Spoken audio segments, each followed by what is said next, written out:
Many people suspect that the world's leaders have been hiding an alien presence for years, and it's no secret that Hitler utilized the occult during World War II.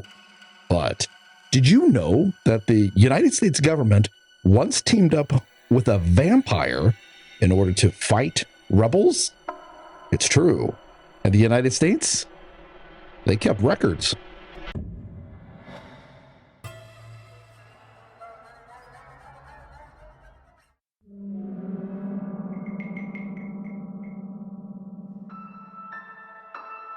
If you're thinking that there's no such thing as vampires because there's no evidence, well, you wouldn't exactly be correct. There's probably more evidence than you think.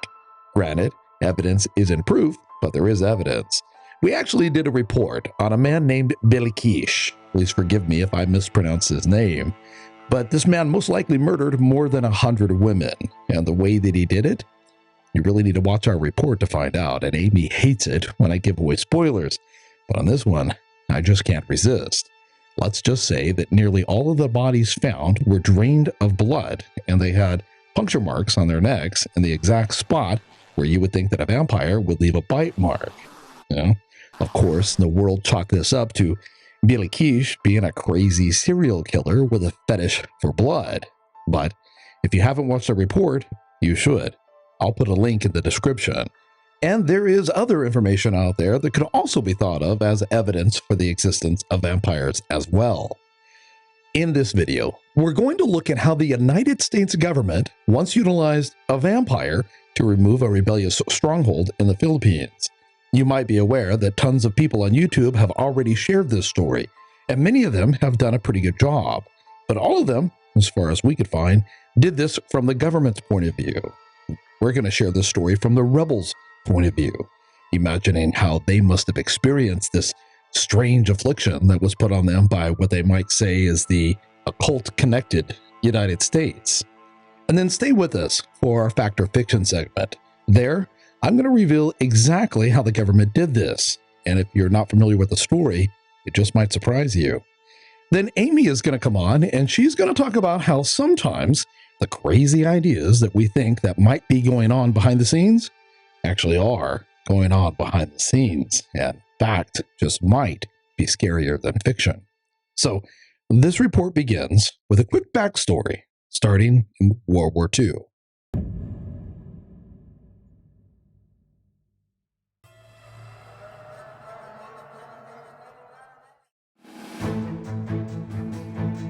During World War II, a man living in the Philippines named Luis Magnalas Tarak motivated and led a group of freedom fighters against the invading Japanese army.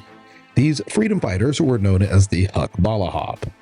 With the help of the United States, the Japanese were driven from the Philippines. Once they were gone, the United States kind of moved in, and the Hukbalahap found that they really didn't like the US all that much better than they had liked the Japanese.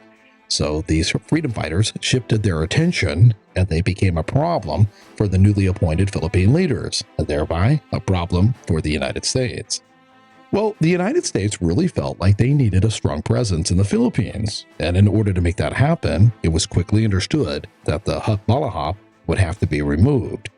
And for a while, it was crazy guerrilla warfare. The Hukbalahap wasn't an official army. It was a freedom-fighting group of men. In a toe-to-toe battle with the larger Philippine army, they most certainly wouldn't have stood a chance. But they made their fight with covert operations, carried out in secret, and often in the middle of the night. They were a fly in the ointment, so to speak. But because they were just a group of rebels, the Hukbalahap greatly depended on the help of sympathizers, regular townsfolk who would secretly house them, feed them, and give them a place to hide, temporarily, just after a hit-and-run attack.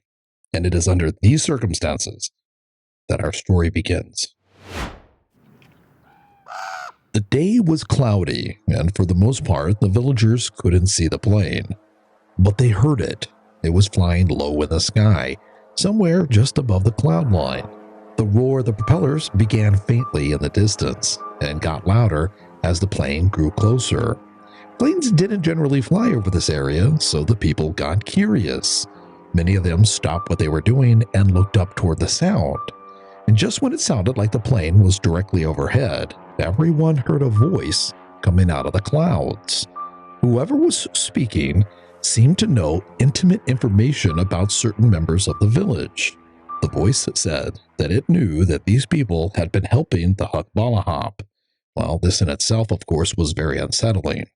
But what the voice said next struck real fear into the villagers. It began chanting a curse. This curse was specifically aimed at the known sympathizers, mentioning them by name, basically saying that if they continued to help the rebels, then they and their loved ones would all suffer from this curse. At this point, the villagers realized that the plane had been sent out by the government. Now, you or I would probably just shake this off as the government's lame attempt to get under our skins and scare us away from supporting the freedom fighters. But these people truly believed in the power of this curse. Well, the plane flew off, and for the rest of the day, many of the villagers had a hard time focusing on their tasks, and that night, it was very difficult to sleep. But what happened in the morning filled everyone with anxiety. At first light, one of the villagers began shouting for everyone to wake up and come outside. His voice was filled with distress.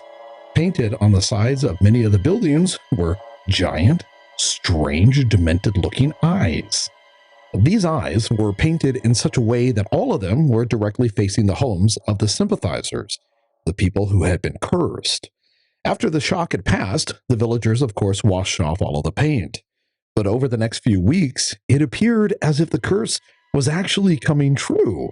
Some of the villagers began experiencing challenges that were obviously a direct result of this curse. It was also discovered that the American government was working with the Philippine government to bring all this about. Somehow, the American government had discovered a way to bring black magic into warfare.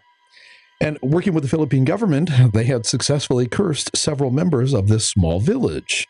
Well, needless to say, the sympathizers in this village stopped helping the rebellion immediately.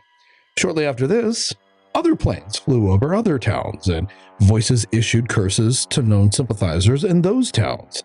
And in the mornings, just like with the first village, the eyes of God were found facing the homes of those who had been cursed.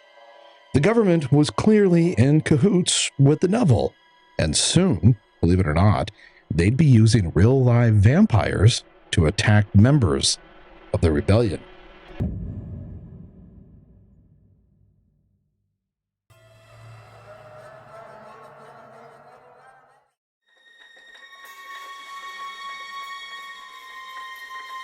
Although many different people from many different villages believed in these curses, most of the rebels did not. Their leader, Luis Mangalas Turok, was college educated, and the men that he inspired weren't naive. They weren't barbarians. They weren't fighting just to fight. They had a purpose, and they felt very strongly about that purpose. They believed that the leaders of the Philippines were corrupt and had been taking advantage of the peasant class since before the war, and they weren't going to be as easily tricked as the villagers had been. Still, the fact that some of these curses had seemingly come true did act as a splinter in the minds of a lot of these rebels, and it was the topic of conversation many nights as small groups of men, either coming back from a mission or just traveling from one place to another, sat around the campfire. The rumors that the men repeated and the stories that they told were unsettling. But again, these were strong men, both physically and emotionally, and most of the talk was really just one rebel trying to scare another. In the mornings, they'd all have a good laugh, pack up, and move on. And when they did, they'd leave their fears with the ashes of the campfire from the night before. That is, until a rumor got around that an evil creature from Philippine mythology had actually been spotted.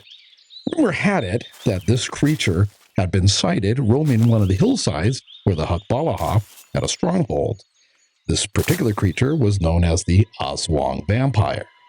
Just like traditional Western culture vampires, the Aswang Vampire has a strong need for fresh blood. However, instead of using teeth to puncture the skin of its victims, it uses a forked tongue. And instead of transforming into a bat, it can shapeshift into a beautiful woman. Therefore, it can hide almost anywhere. And because of this, it is thought to be nearly impossible to catch. And when one is in its clutches, well, there's no escaping. Upon deeper investigation, these rumors seem like they had originated with the Philippine government, which caused many freedom fighters to believe that it was, of course, just a ploy for the purpose of scaring them away from their stronghold in the hills. However, those late-night campfire discussions about how the government might have found a way to make actual curses come true had some of the men wondering, well, if the government could do that, then had they somehow come in contact with a real-live Aswang vampire? For the most part, though, any real anxiety created by this rumor was quickly overcome and forgotten. That is, until an Aswang vampire actually showed up.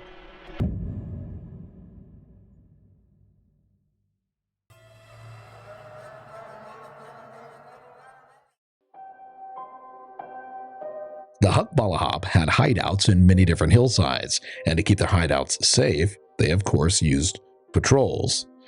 One moonless, overly dark night, a group of men out on patrol had a very chilling experience.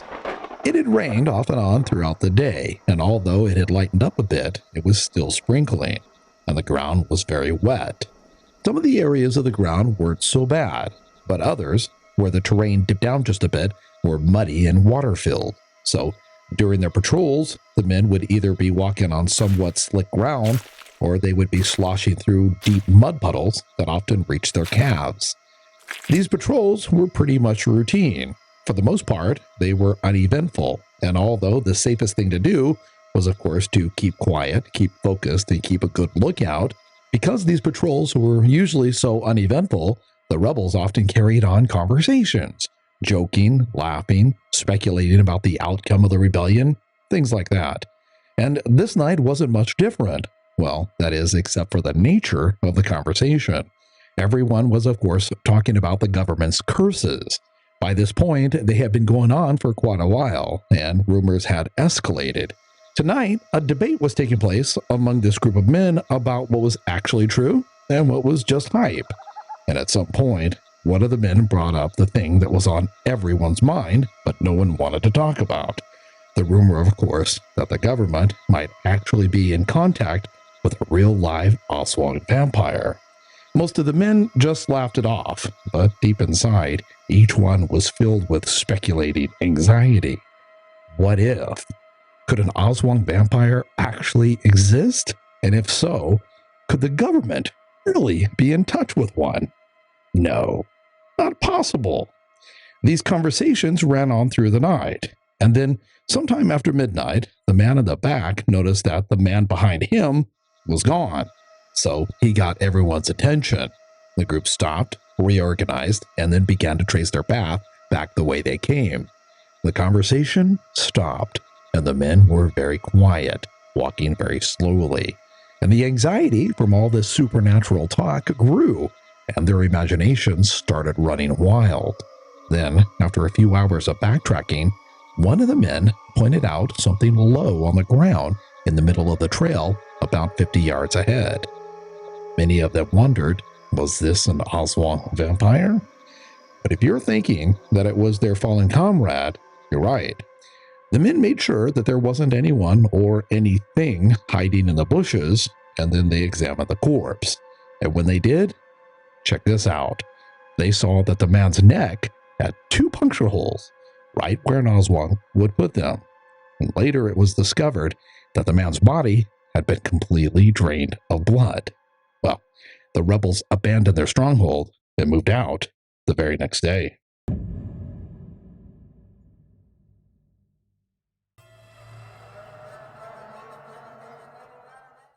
So, what are we to make of this report? Well, believe it or not, these events really did happen. Pretty much just like we shared them, even if it was from the rebels' point of view. And how do we know this? Well, as I said in the beginning, the United States kept records. As we shared, after World War II, the United States wanted a presence in Northeast Asia, and the Philippines made the most sense. the Philippine government and the American government made an alliance, and the Hukbalahap did in fact turn its energies against the new government, and they were resilient, nearly impossible to defeat. So, after a ton of guerrilla warfare, the United States Pentagon sent Lieutenant Colonel Edward Lansdale to the Philippines to stop the rebellion by any means necessary. But why Lansdale? Well, see, before Lansdale had joined the military, he worked as an advertising executive in San Francisco, and he became very good at his job. He spent a great deal of his life learning the psychology of the mind, and he was one of the very best at getting people to want to do exactly what he wanted, and therefore he could, as my grandmother would say, sell ice to an Eskimo or a comb to a bald man. I know, corny, but it's true. After he joined the military, he quickly discovered that his skills made him perfect for the OSS, or the Office of Strategic Services. So the Pentagon, making painstakingly slow progress against the Hukbalahap, sent Lansdale to work his mental magic. One of the first things that he did was to create the Office of Civil Affairs. This was a place where Lansdale could brainstorm with the Filipino leaders on how to get rid of the rebellion. After a bit of discussion, he learned that many Filipinos were very superstitious, and along with other psychological warfare tactics, he decided that he would use the people's own superstitions against him. And he first began with that plane and a bullhorn.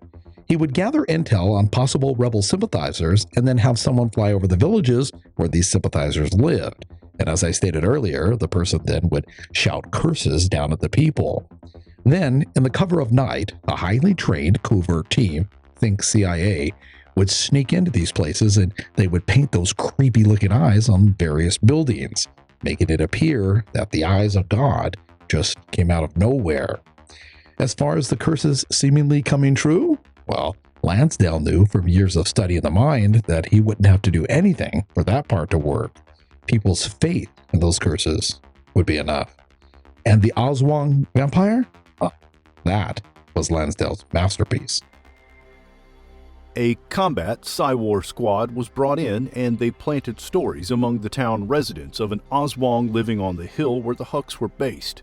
2 nights later, after giving the stories time to make their way up the hill to the Huks' encampment, the Psywar squad set up an ambush along the trail used by the Huks.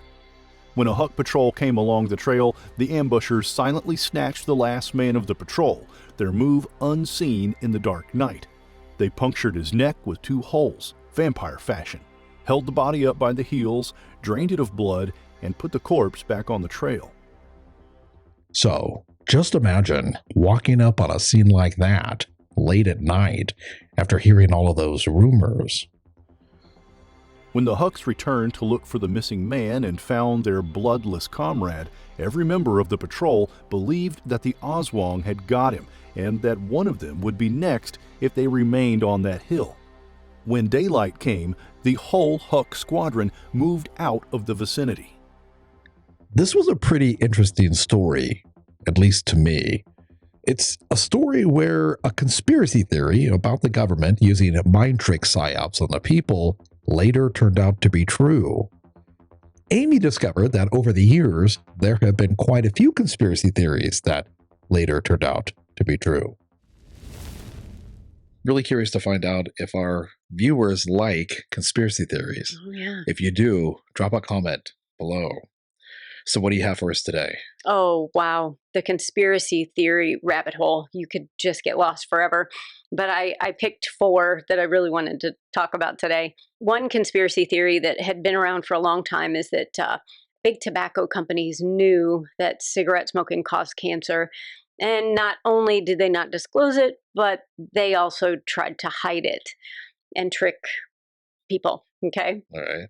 Well, in 1998, I think it was in November, tobacco companies in the United States were ordered to release documentation, paperwork, and boy, did they release it. I heard it was something like 40 million pieces of paper. Really? Were released. Part of me thinks that's kind of a good strategy because who has time to go through 40 million pages? Well, one of the pieces of documentation was called Operation Berkshire. Okay. And Operation Berkshire turns out that in 1977, 7 of the largest tobacco companies in the world all had a clandestine meeting. Okay. And guess what? The purpose of the meeting was how to create controversy around all of the scientific studies that say smoking is bad for you, smoking causes cancer, smoking causes a death risk.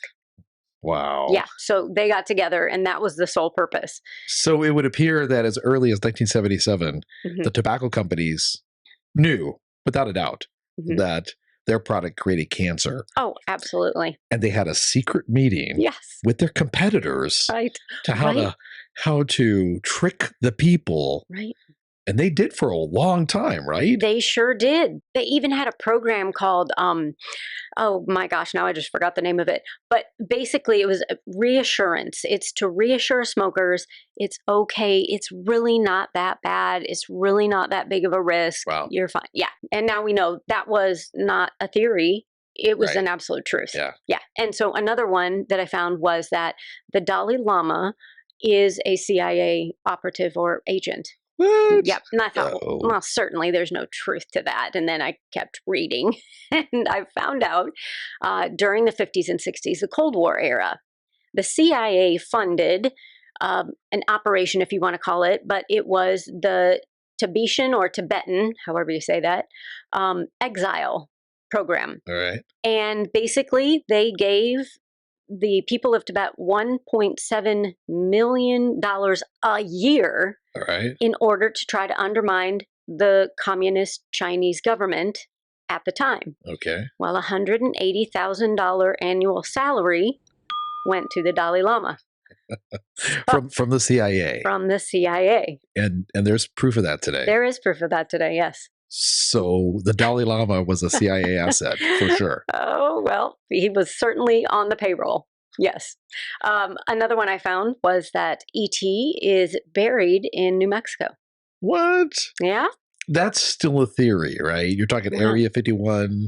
I'm just saying E.T. is buried in New Mexico. Okay, I can't trick you, right? That phrase is fact. But here's the story behind the story. Right. In 1982, I think it was, Atari came out with a game called E.T. the Extraterrestrial. All right. And it failed miserably. Bombed, absolutely. And I think at that time, Atari was already in a decline with their game consoles. Well, what the people at Atari did was they took all those returned and unsold E.T. cartridges and buried them in the desert in New Mexico in a landfill. So there's other products from Atari well, that's cool in there. Now, right? Yeah. So now I can go around and all of our subscribers can go around and tell people, did you know that E.T. is buried in the New Mexico desert? Really? It's true. Really? Yeah. Yeah. It's a fact. Yeah. So the last one I wanted to share, a lot of our subscribers, listeners probably have heard of this one, but there was a theory going around that the CIA is doing mind control experiments on its own citizens. Right. Okay. Well, we found documentation, I think it was in the 1977 Church Committee hearings, that absolutely MK Ultra was just one small part of a series of mind control experiments that the CIA had been working on. Yeah, and that particular one, MK Ultra, the most memorable person for me is, his name is Sidney Gottlieb. Yes. Yeah, whoever wrote the book, Poisoner. Very familiar with that one. Poisoner in Chief. It's like, wow, yeah. But he really wanted to find out how to basically tear the mind apart and rebuild it. Yeah, some of his experiments were horrible. And I bet all of our subscribers know about him. Yeah. Well, they claim they started with volunteers. Yeah. But I'm not sure that's entirely true. And yeah, then going into this LSD hallucination-induced trauma really is what was going on. So, you know, this video, this report about the Aswang Vampire, and how the government tricked an entire population into believing that there really was a vampire, right? And then I think about us here in America, and we would never fall for that. But aren't there hearings going on right now in Congress, Mhm. right, of whistleblowers saying that, well, ET is here and they're abducting people. Yeah. Now, I'm not saying that that's not true. Maybe it is. Right. But could it be a government psyops? I mean, they've done it before. Absolutely. And maybe it's easier now, right? Now we would think, oh, it's harder. We have the internet, we learn from each other, but we have the internet and we share things constantly. So Yeah. maybe psyops is actually easier than it was. Yeah. I mean, you could have a dedicated person or a dedicated team Mhm. like set up, and their whole job is to flood the internet Yep. with information to make it look like it's coming from all different places, Mhm. right? Yes, and then You could do that. Yeah, and anyone that comes forward, you can make them look like, well, they're Looney Tunes. Right. Well, so and so is crazy. Yeah. So normally I ask you what you think about the report, but this one has been proven. I mean, it's true, right? There really was a government conspiracy Yeah. to fake an Aswang vampire in the Yes. Philippines. Absolutely. And the resistance, at least some of them, bought into it. They did, yes. It's crazy. Yeah, I think it is. Very interesting, but also mind-blowing. Yeah. Makes you wonder just how many conspiracy theories out there aren't theories, Absolutely. right? Yeah, you make a really good point with everything that's going on with the hearings about ET and Yeah. aliens and psyops disinformation. It Wow. really makes me wonder. So again, I'm not saying that ET isn't real, Right. but it could very well just as much be a conspiracy that for some reason they're doing, right? And I've noticed a lot of people that comment on our videos, you stand on that line right there and say, some are total conspiracies. Yeah. Others are real. Yeah. So Well, thank you again. you're welcome.